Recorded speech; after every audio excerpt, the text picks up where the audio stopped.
Hello, everyone. Welcome to Unlocking Your Truth with Dr. Leslie and Corey. Hello, everybody. Unlocking Your Truth is a talk show about metaphysics and spirituality. So we are on 101.7 FM across the Fraser Valley in British Columbia. And that is from CIVL, is the radio station. And it's broadcasts from, or it's located on the unceded territory of the Stolo Nation. We have to say that to honor the Indigenous people of that area. Unlocking Your Truth is also a podcast, meaning that you can watch it on all the major podcasting platforms. And you can also go to drlesliephillips.com and you will find a large library of podcast episodes available for you to peruse. And on this show, we talk about metaphysics and spirituality. And so there's probably close to 400 hours now of complementary teachings available in that podcast library. So if you're new to the podcast, do go to drlesliephillips.com and check it out, because hopefully you'll find it interesting and educational. And make all this work worth it. Yeah. And so we've been doing this for such a long time, and we've covered a lot of different topics. And so I'm doing a little bit of an experiment with myself, which is, instead of planning ahead what we're going to talk about, it's just really showing up and saying what's been going on this week, or what's been going on today, and what's a topical thing.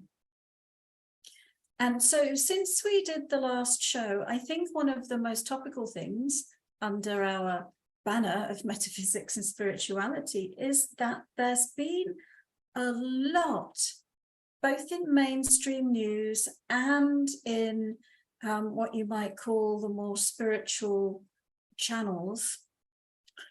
There's been a lot about disclosure, alien disclosure, about alien sightings, about UFO sightings, which are now called UAEs, I think. And then there's these whistleblowers who are showing up, supposedly blowing the whistle on, oh yes, the government has all of these spaceships. Oh yes, they've got these alien bodies. Oh yes, it's been going on for years. So it's all coming out. So it's on the mainstream news, and there's been a lot of discussion about it on the mainstream news.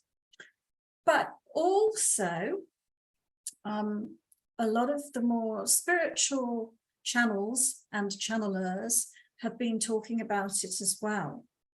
And so, for example, for a few months now, probably since January or February, Bashar, who is an entity channeled by Daryl Anker, has been predicting an increase in contact and sightings, and a major event that's going to result in some kind of direct contact.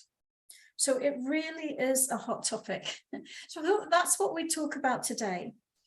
And I've got some things that I'll share about it, but I'm just going to say up front to those of you in the live audience, and by the way, if you are listening to the podcast later, we have a live audience when we record the show. And the way to get on the live audience is to join the Awaken Your Psychic Abilities Facebook group, or find my YouTube channel by searching Dr. Leslie Phillips on YouTube. So yeah, I want to just encourage anyone who's right now in the live audience, who has a curiosity about this topic, who has an experience where they've encountered something, whether they've physically seen with their physical eyes a UFO or an alien, or if you've had some kind of spiritual level communication. To start sharing those topics, and we'll read some of them out, but also to start asking your questions. And another reason why it's up for me today and this week is, for example, today, one of the clients I had today said, I've always wanted to know what is my galactic origin? What is my true source in the galaxy? And that, you see a lot of people asking that question. So we're going to talk about that. And I also get clients from time to time who have an abduction story, and they want help understanding what happened. And sometimes they want help cleaning their energy out. Sometimes they're frightened, actually. And then I also have other clients who come who have pleasant visitations from aliens, who are also seeking an explanation and also looking to me to channel some information from the groups that are visiting them. So it's definitely something that comes across my desk quite frequently, every week, really, for the past many, many years. And then the third thing, I guess, that I'll talk about a little bit is that some of my own guides, which I don't very often talk about my guides, but quite a few of them I would identify as being what we call aliens or extraterrestrials. So let's talk first about the question of galactic origin, because we've got all this language, haven't we, in the metaphysical community now about starseeds. Are you a starseed? What starseed type are you? You know, you can probably find a quiz and you can probably answer the quiz and it will tell you, oh, you are definitely a Pleiadian starseed, or you are a Sirian starseed, or you are from Alpha Centauri. But what does it mean really? And I think that it's very wonderful that we are all opening up to our multidimensional consciousness in this way.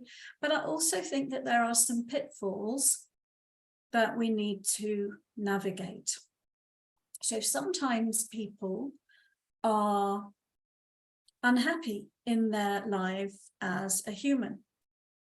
Sometimes people feel alone, feel on the fringe, feel like they don't belong, feel like they are perhaps an alien and they came from somewhere else. And they want to know, where am I really from? So that they can have that as an identity that they put on, and so that they can have that as an explanation for why they feel so out of place in their life on Earth. So from my perspective, I would say probably in 99% of the cases that if you find yourself in a human body and you are in a human body on planet Earth, you are a human being. Right now, you are living a lifetime as a human being, and you're from Earth and you're being human. So that's, and this is the life that is the projection of a lifetime that you're experiencing. And so we certainly don't want to put on an identity of being a particular type of starseed that then excuses us from dealing with the life that we're living now, causes us to bypass certain aspects of the life that we are living now. And or to justify our alienation and not work on our stuff. So that's one of the pitfalls. It's very similar sometimes when somebody finds out that they were a famous person in a past life, for example, their ego attaches to it. And that gets in their way of experiencing who they are right here, right now. Now, that said, we're all multidimensional beings, and we all create in multiple realities. And the multiple realities that we create in go beyond planet Earth. And so, does our oversoul have projections of consciousness, or has had projections of consciousness in other star systems and on other planets? Absolutely, yes. And there is a galactic heritage for humanity. And there are certain groups of beings that we might label as coming from different star systems that are part of that heritage. Now, not speaking from a scientific perspective, or maybe a little bit actually, there are many people that believe that we have some of our DNA is from that galactic heritage, and that we contain portions of Pleiadian or Sirian or other types of DNA. There are many people who believe that those groups have done back in history some genetic engineering on our species. And there actually apparently is a little bit of evidence for that, in that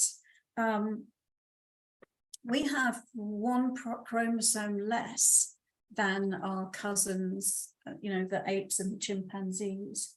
And one chromosome number 2, appears to be a fusion between 2 chromosomes which would match them. So that's kind of an interesting thing, isn't it?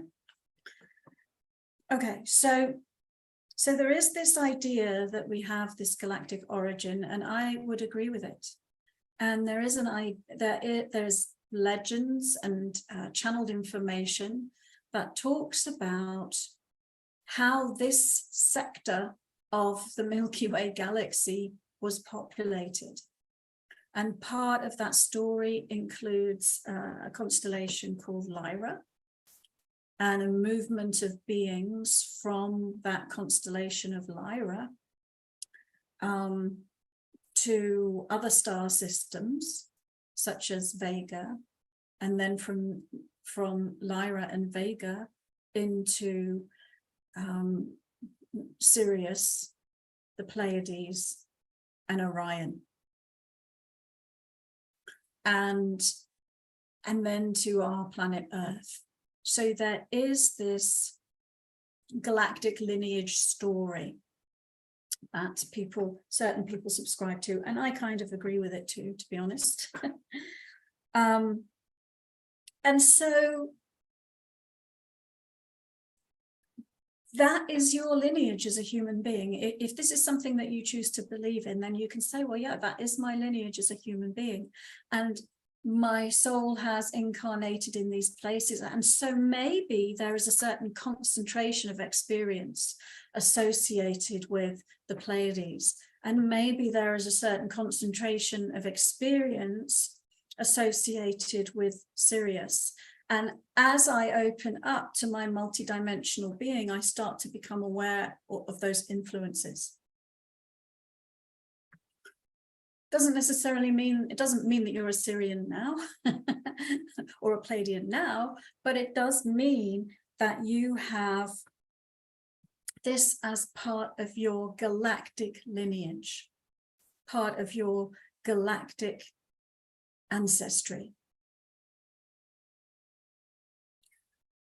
So that's one group of clients that I have coming, and they say, am I a starseed, and where am I from?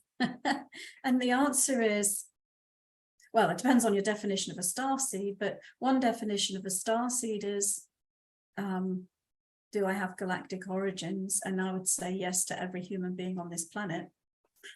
And then, you know, where am I from? I would say we are all emanations of divine source energy. And you are from your origin is that your own divine soul. But your own divine soul is creating in these other realities. So we can take a look at where are these focal points for the creative expression of your higher being. So if somebody asks me that question, that's what I explore with them, is that what are the significant influences that come up? Second group that I get is where they've had an encounter. And these encounters tend to be non-physical encounters, although I've had some people who have physically been abducted, but I'm talking about the group that, because where extraterrestrial beings are communicating with them. And so they come and say, this happened. What does it mean? Is it real? Am I going mad?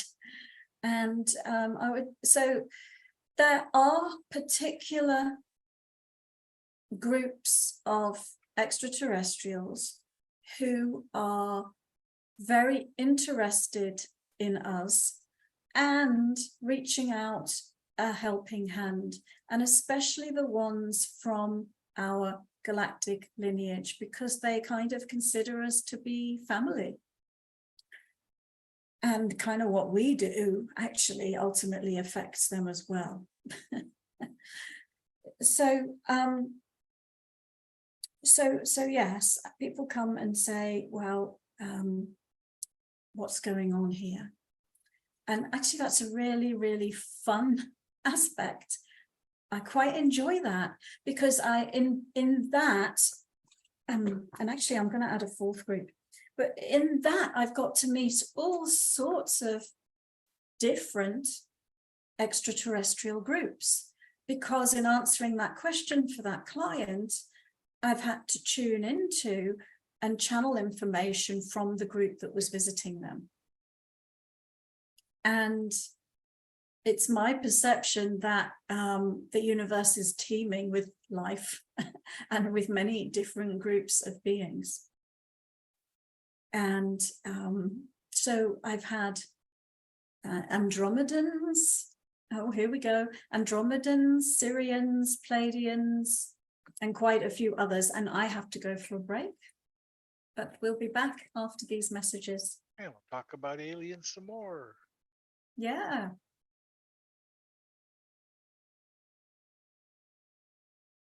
Welcome back to Unlocking Your Truth with Dr. Leslie. And tonight's topic is, we're having a kind of metaphysical discussion about extraterrestrial life and how that touches us. Whether we catch a news story about a UFO sighting, whether we ourselves have a UFO sighting, whether we meet an alien, get abducted, or end up communicating with higher vibrational evolved civilizations who may have some wisdom and knowledge that is very helpful to us. And before the break, I was just talking about the kinds of experiences that people come to me with. And my favorite is when they ask me to connect with a group for them and find out who's been visiting them. But I've also had people who have abduction experiences that have traumatized them.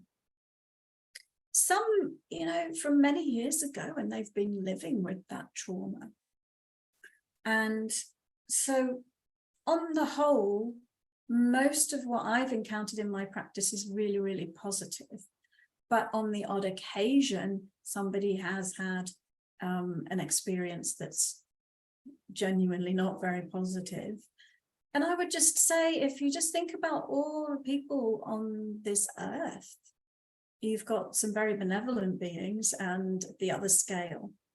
And I would say, so is it possible to encounter something that is maybe not so friendly. I think it's possible. But I would say the vast majority of the time, the experiences that I get to hear about are more positive. Now, I'd just say, like, the fourth type of person that comes to me actually is someone who asks, Dr. Leslie, can you help me do some channeling? Can you help me channel some galactic beings? And we did the other week on the show share one of the things that one of my students had channeled, which was quite a lot of fun. The other thing I've noticed as well recently is a lot of my peers are sort of having increased communication with extraterrestrials and talking about it. I even have one friend who is can trace a kind of galactic connection back through her human family line. That's So, interesting. yes, because apparently there are some groups of humans who have a connection with certain groups of extraterrestrials where that genetic lineage is kind of important to both of them. And so her grandmother had similar experiences that she's been having with the same group. So that's kind of interesting. You know, it's interesting, like when you talk to people about it, a lot of people say, yes, I believe, no, I don't believe. And I've always taken the attitude that until you prove me one way or the other, I'm, I'm just open to any type of information that comes my way about these wonderful beings. Sure. And I think when you've had your own direct experience of it, then that's, and you know, it's a lot of people have had experiences. It's just like, you know, when I teach about intuition, I sort of quote, well, you know, depending on the study, 67 to 98% of people have had some kind of premonition or premonitionary dream. And I think if you took a poll of the general population and asked how many people think that they've seen a UFO at one or other time in their life or had some kind of encounter, I think it would actually be a pretty high number. Even people surprise you, you know, that they're interested in this kind of stuff. Anyway, the final thing that I was going to mention, and if we have time, I might actually read a channeled message from one of my guides, which is relevant to what we're talking about. So I work with all sorts of different guides, but my main healing guide, I identify as being from the Syrian star system. And that group of beings has a lot of advanced healing technology. And so I work with that guide every day. And I also have some Pleiadian guides. So if anyone ever books to do a DNA activation or a DNA healing or cellular healing or an ancestral healing, then usually I'm working with my Pleiadian guides. And that's a very fascinating story, which I'll try and say in a very short period of time. But around about 2018, 2017, I was in the bath. I've been in the bath since then, by the way, but I was in the bath and I suddenly woke up out in an out-of-body state, completely lucidly. And I was being taught by two Pleiadian beings how to do DNA activations. And they were teaching me how to scan the genome energetically and how to sense and work with different things, including activating silent tracks of Pleiadian DNA. And since that happened, they started bringing me specific people to work on for that. And, you know, I'm interested in this stuff, so I've sort of explored a little bit what other connections I have.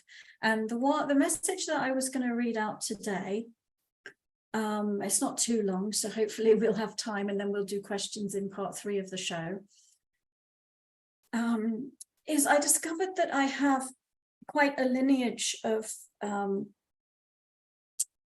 in the planet Sasani, which, if you ever follow Bashar, that is where he comes from.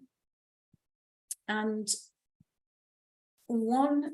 I have a pair of counterparts, one male and one female, and they work in the area of intergalactic relations. And so this is a message from the female one of those guides. And it's relevant to what we've been talking about today. So this is what she says. I will talk to you about intergalactic relations because my role is intergalactic relations. In our world, there are no countries. There is no separation. We are one. Yet we have contact with other species, other groups such as yourselves, who may have different customs and different ways of understanding reality. It is our greatest pleasure to communicate and interact and exchange ideas with those whom we meet with our galactic cousins and our galactic neighbors. There are first contact specialists such as Bashar who work to get the ball rolling, so to speak. But once we have an ongoing relationship with a species, then there are others such as myself who take the reins. I would like to introduce you to some of those groups and show you some of those ways that we have found that work particularly well, that aid and assist in our communication. It's the second part of that this channeling is about. It's our greatest pleasure to share this with you in the hope that it may offer some guidance for you in your own interconnection with groups other than yourselves. You have not yet achieved the understanding of yourselves as a single interconnected species, and therefore you create divisions and separations within your own species by categorizing yourself into groups, sometimes based on religion, sometimes based on politics, sometimes based on where you live in a different country, and so on. And so perhaps you may benefit from our understanding of how to explore the idea of having positive communications with those outside of your own group, bearing in mind that one of the ultimate fundamental truths of life in the universe is that we are all one. We are one with you, you are one with us, you are one with each other, and we are one with all other groups that we may encounter throughout the universe and beyond. In this transmission, we will share the top 5 guidelines that we use in our intergalactic communications. Number 1, respect. Number 1 is respect. Respect those with whom you are communicating, as in being able to observe them as best you can, know them as best you can, see them and hear what they are saying, and to be able to accept completely that which you are able to perceive. And in accepting it, be able to respect it. That means not judging. That means being able to allow, accept, and interconnect. This is the case even though they may have different customs and different frameworks of beliefs than you do. Number 2, guideline number 2, common ground. What you do is you identify common ground. That's number 2, common ground, because there always will be areas where there is overlap. Yes, there may be differences, but there will also be similarities, and those similarities allow for common ground, and they allow for cementing of the relationship, of the connection and interconnection. Number 3, story sharing. One of the things that we have found to be especially useful is in the understanding and sharing of the story, the history of our planet and our species, and the invitation for the other group to do the same. Because in those stories of how we became who we are today, there will inevitably be common ground, and then we can feel bonded and interconnected through that common ground and through that common shared experience. So we share our story, number 3. Number 4, the 5 guidelines that they are giving us to use in intergalactic communications. Number 4 is amusement.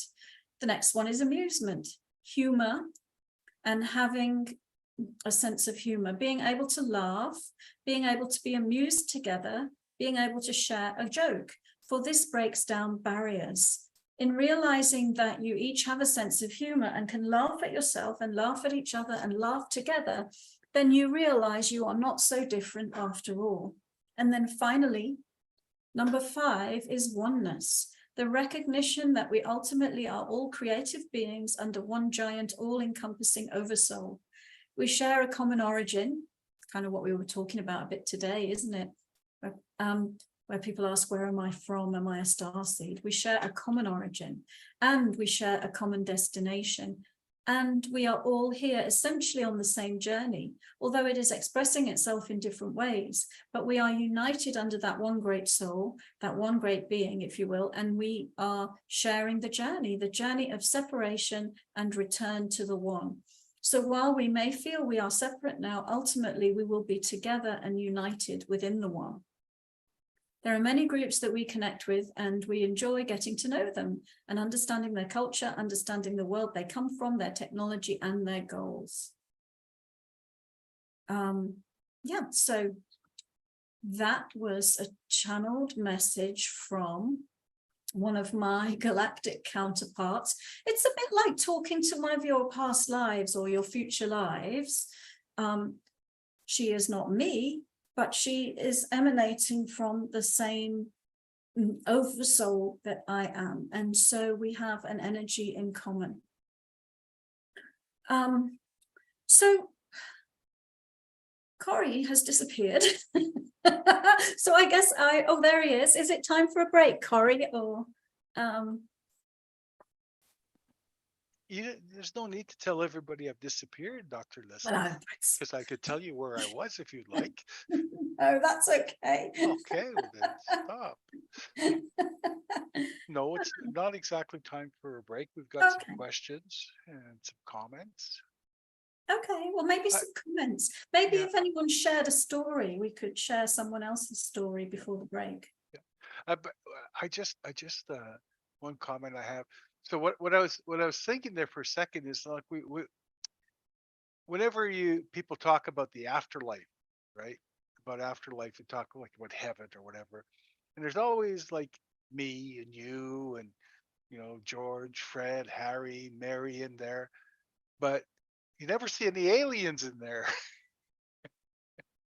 which I find interesting. And all of a sudden, this picture of an afterlife with all kinds of aliens and me and like just the whole intermix. I know that's not what it is, but that's just the picture I got in my head. But anyway, Oh, it was my picture. I liked it. I like it too. Yeah.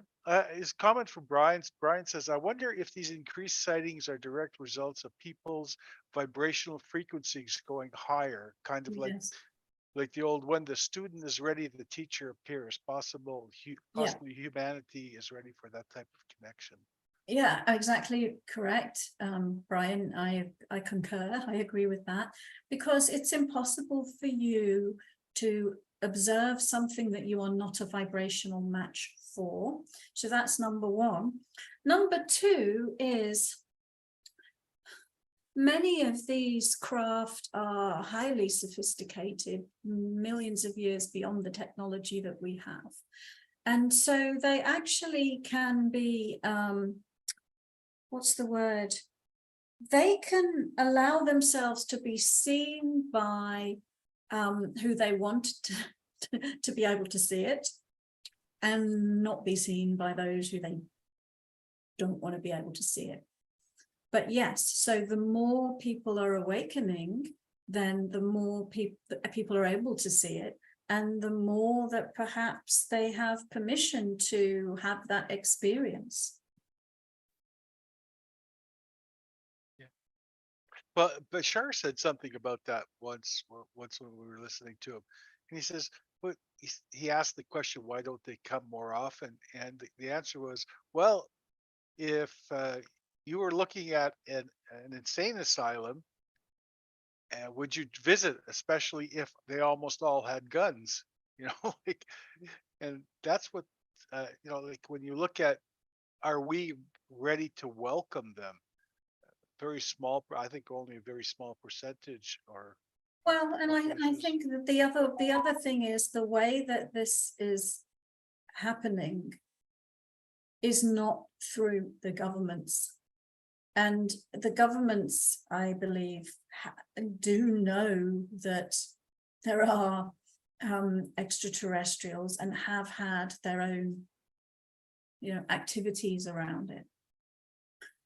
But the way that disclosure is happening is directly to the humans who have an elevated level of consciousness that they're not going to get out machine guns. Not that machine guns would do anything, because that's a very primitive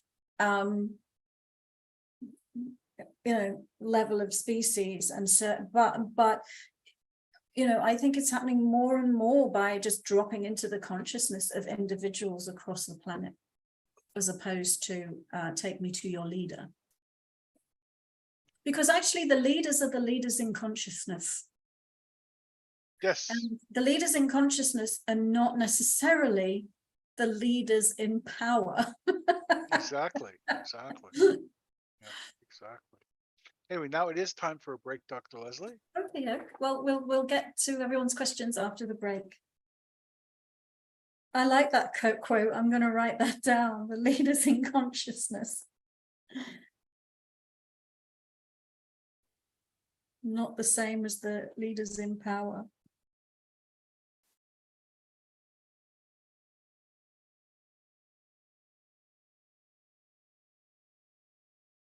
Welcome back, everybody. Welcome back to Unlocking Your Truth with Dr. Leslie and Corey, talking Hello. about a very fun topic indeed, one that I'm enthusiastic about anyway, which is different ways of becoming aware of and communicating with our galactic neighbors. So over to you, Corey, to share a question or a comment. Galactic neighbors. That's another interesting term, Dr. Leslie. Galactic neighbors. Well, I have two quick questions that I want to ask. And what do you think about, like, Hollywood and the media? Do you find that they've given aliens bad press? Well, I can't say that I have a huge direct experience of watching all of the alien stuff, but I mean, I think that there's two sides of it. That there is, on the one hand, been a lot over recent years of movies and television programs. Gosh, the first one was probably Mork and Mindy, wasn't it? Way back in the that was My favorite Martian. Yeah, and I mean, some of it is friendly aliens, and some of it is no, a war is raining down from the sky, and humans must protect themselves, and we must fight a war against them. And so on the one hand, you could say, well, that's just the human imagination. On the other hand, you could say, where is that coming from, and who's funding that? And why is that being filtered into our collective consciousness? I'd also say that some of the movies that aren't to do with aliens, but maybe they're documentaries to do with the environment or healthy living, some of that is seeded from those who are wanting to help us. So we've got a number of influences going on, and some of it is positive, benevolent influences that filters its way into our collective consciousness, and some of it is has ulterior motives. And in the media, again, I would just say, who owns that media channel and what is the objective of what they're putting out. And it's very interesting. I haven't watched all of the disclosure stuff, but I watched one of the ones being interviewed, who was the one who said he was an ex, I think, intelligence officer that now didn't work there, but he called himself a whistleblower. But it wasn't really whistleblowing, and it wasn't really saying anything we didn't already know. And some of the things he said, that when the interviewer was asking him, you know, does the government have spaceships? And he was saying, oh, yes, they have spaceships. Oh, have they got bodies? Oh, yes, they have bodies. And then occasionally the interviewer would ask him a question like that he would say, I can't answer that because that's classified information. And I thought, the definition of a whistleblower is that you're divulging classified information. So to me, I felt like he was more like a government plant that is trying to get people ready for the fact that this is coming, but he had a particular narrative that he was allowed to say. Yeah. Or else that he knew some unpleasant end would come to him if he went outside the lines. So it's interesting. So did that answer your question? Well, yes and no. I just wanted to touch on that a little bit. And when you think of Hollywood these days, many of the movies that are coming out now make us the alien. Like we're going to Mars, we're going to Venus. You know, we're looking to go to different planets to. Yeah, we're getting ready. Yeah. We're getting ready for that experience, Yeah. but we're not going to get that experience until we are the majority enlightened enough to go out there. But yeah, I think we're being prepared. We're getting ready. Yeah. One thing that I'm not sure that you covered or not actually was the definition of a starseed. Unless I didn't hear it. I gave you my definition of a starseed. Okay, that's fine then. I think I gave you my definition, which is probably not the same as other people's definitions. And I told you what, from my perspective, what it was not. By the way, Amber says, excellent answers to Corey's questions. It's wonderful. Thank you, Amber. And this is from Brian. Brian says, Dr. Leslie, there is an old building near me. The place is empty, but there is a high vibrational energy about the place. It seems to be a portal, and I've sensed beings, entities within. It's a most welcoming energy. There's a sense that time and space doesn't exist within the space as in the outside world. I know it sounds strange, but I wonder if you could tune into this building portal and tell me more about the beings, entities that use it. I'm not sure if it's a spiritual nature or ETs or what. I'd love to know more if they're willing to share with you, since I feel it's a higher intelligence. Yeah, that sounds very exciting. I feel very excited when I hear that. So it feels really, really positive. I've got two things I want to say about it, and then I'll take a look. One is, of course, there are natural places on Earth that have that act as vortices, energetic vortices. And there can be small ones and there can be big ones. And so, for example, and some of them are associated with extraterrestrials, like Mount Shasta. Mount Shasta is a big, massive energy vortex and portal where there's definitely, especially connection with Pleiadians and Sirians, but mainly Pleiadians. So there can be natural areas where they're very high vibration places. By visiting them and spending time in them, we can have a different experience of reality. So that's number one. Number two is that can alien technology create those types of places? Yes, it can. And there are some people who believe some of those big vortices on the planet were actually put in place originally hundreds of thousands of years ago by extraterrestrial species, sort of engineering the planet in that way. And there are some who think that they're natural phenomena. And also the technology is such that they can create portals.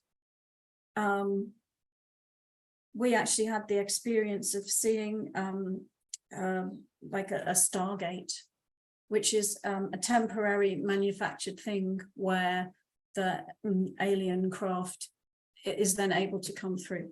So I think that it's possible that it could be a natural vortices or one that's been created. So let's take a look at this particular one that you've mentioned.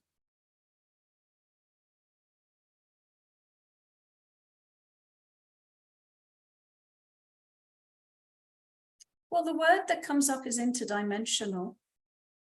It's an interdimensional,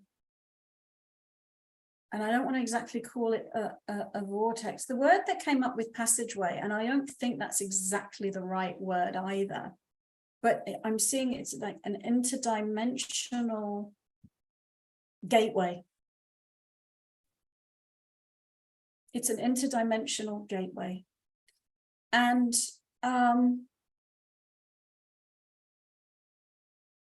I'm seeing, I almost want to describe it like a shadow being, in that I'm seeing an energy that looks humanoid, but I'm only seeing it in silhouette form.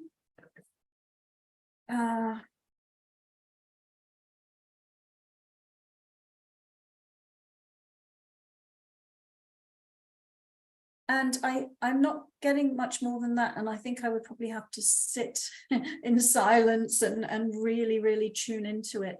So I'm going to just leave it at that. I'm going to say it's an interdimensional gateway, and I am seeing passage of beings or consciousnesses coming through it. Okay, sounds good. Yeah. We actually witnessed 2 portals, didn't we, Dr. Leslie? Yes, we did. Lorraine asks, are these beings from our galaxies or other ones? Both. Both. So for example, if you've heard people talk about the Pleiadians or the Sirians, they're from our Milky Way galaxy. Those are star systems that we see in our sky. But if you've heard somebody talk about Andromedans, Andromeda is a galaxy. The same, like the Milky Way is a spiral galaxy. I don't know, it's probably got billions of stars in it. Andromeda, I think that's also a spiral galaxy that we are able to see with our telescopes. And so we sort of go, oh, it's an Andromedan. But really, what is an Andromedan? You know, because that's an entire galaxy. But I think there are certain ones that you know, interconnect. So the answer to that is both. I've forgotten the question, but I think the answer. Are they from our galaxy or others? Oh, both. Yeah, our galaxy and others. Good one, Dr. Leslie. I like Thank that you. one. I zoned out. I went through a portal. Yeah, sure did. Okay, another I went to Andromeda. quick trip, though, was it? Yeah. That's good to hear. Another comment from Brian. Brian says, thank you, Dr. Leslie. It's very exciting. I'm very drawn to it, curious about it. I actually got photos and videos of the place, and something recharged my batteries on the camera. Cool. I was down by half and it went back up to 3/4 full, and they're not rechargeable batteries. That's fascinating, isn't it? Yeah, yeah, that's absolutely Yeah, cool. it's interesting what happens with electronic equipment. I think a lot of the people who sort of actively go out with this as a goal have, equipment to detect what's going on. Anecdotally, one of the things I've noticed when I'm doing a session with people, most of the time I've got my eyes closed, but sometimes when I say something really important, my whole screen goes white, like this white light just explodes onto the screen. So it's kind of interesting. Very Next. true. That's it for questions at this point. Oh, here's one from Denise. It says, I had a vision of a ghostly like alien circulating around walls in a room with a window. What was this? I wonder how long ago was that? Is that a recent thing or something from a long time ago? I'll try and tune into it. She said around the ceiling of a room. A vision of ghostly like aliens circulating around walls in a room with a window. What was this?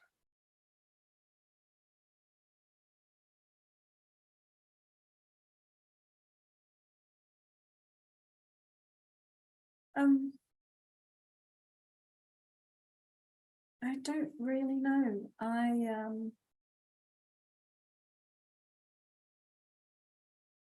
I'm wondering if it was a projection of your own consciousness.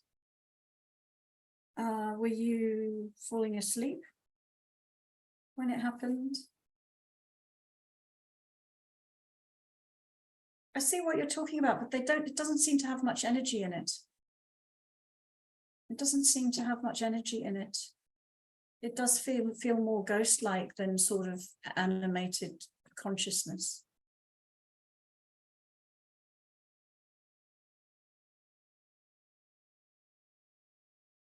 So nobody's got an alien story that they've. Oh, you're done. You're done there, are you? Yes, yes. No, but you said that's the last question, so I was like, I can't believe it. I thought people would have. Oh, I had this experience. Oh, I had that experience. Well, I have an experience, and when I was in Texas once at a seminar, I ran into a couple. At that time, they were an older couple that invited me over to their ranch. And after we had talked for a little while, and I more or less put my beliefs out on the table about different things, spirituality, everything, they confided in me that they were from the future and the Galactic Federation, and they had come to Earth to um, work out a few problems we were having that they were going to try to resolve. And they were really nice people. They didn't think they were whacked or anything. They didn't ask for anything. They didn't want anything. They didn't need anything. We just had a chat, and they said yes, and they're still waiting for their last, basically, in essence, their last paycheck, because they had to do things. Well, not a paycheck, but a forward from the Galactic Federation of some monetary type of or that they could use to fund some things that they were looking to do anyway. Well, actually, that reminds me of one of my favorite stories. A good friend of mine, someone who we used to teach together in a psychic institute in Vancouver. And one evening she was the sort of on-duty teacher there, and she was on her own. She was about to lock up, and a man came in, and he said, I wonder if you can help me. I've come in here because I can see that the energy in this place is high vibration energy, and I've been what's the word, stranded on your planet. And I'm really trying to find out how things work here, because and she sort of just said, oh well, yes, let me see if there's any way I can help you, and let me explain what we do, and here are some sort of spiritual books of our understanding of reality. And then he went, zzz, zzz, zzz. Oh, yes, there's some very good information in those books. And he's like, well, what can you tell me about how to survive here? And she said, well, you're going to need some money. The way it works here is that you need money. And so and she felt like he manifested it right in front of her. He went, oh, you mean like this? And a stack of money appeared, sort of thing. That's my favorite story. Well, I've got one more question for you, Dr. Leslie. Okay. Can you do it now? Yeah. Can I teach you how? No. This is from Amida. She says, I once had an astrologer tell me I have an alien energy and I'm recently from another planet. Is that true?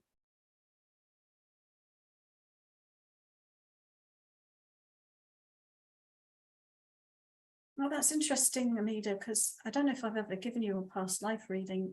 I've never picked that up on you.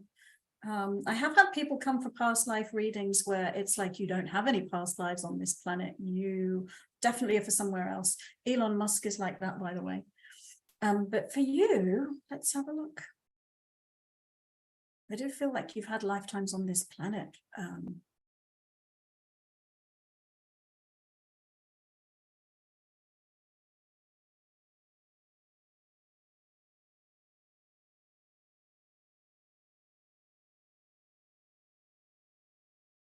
I feel like there's a kind of like Arcturian energy signature. And I feel like it's sort of channeled through your fifth chakra a little bit. So I don't know if I would say it the same way that the other lady said it, but I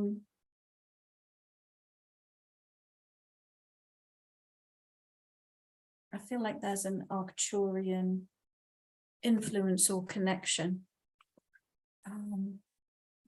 But I also feel like you have a lot of connection with this solar system and this planet. I mean, what came up was the solar system, our solar system. And, you know, there are plenty of people that would say that there are beings living or associated with other planets in our solar system. These cards are throwing themselves at me. And not necessarily physical beings like us, but that, you know, there are consciousness and intelligences in other parts of our solar system. And I felt like that was true for you for sure. Oh, why are they throwing themselves at me? If there was only one, I'd read it and I'd say, this is the answer. Unfortunately, Dr. Leslie, it is time to go anyway. Oh, okay. And Amida just said, how do you spell Arcturian? Arcturian.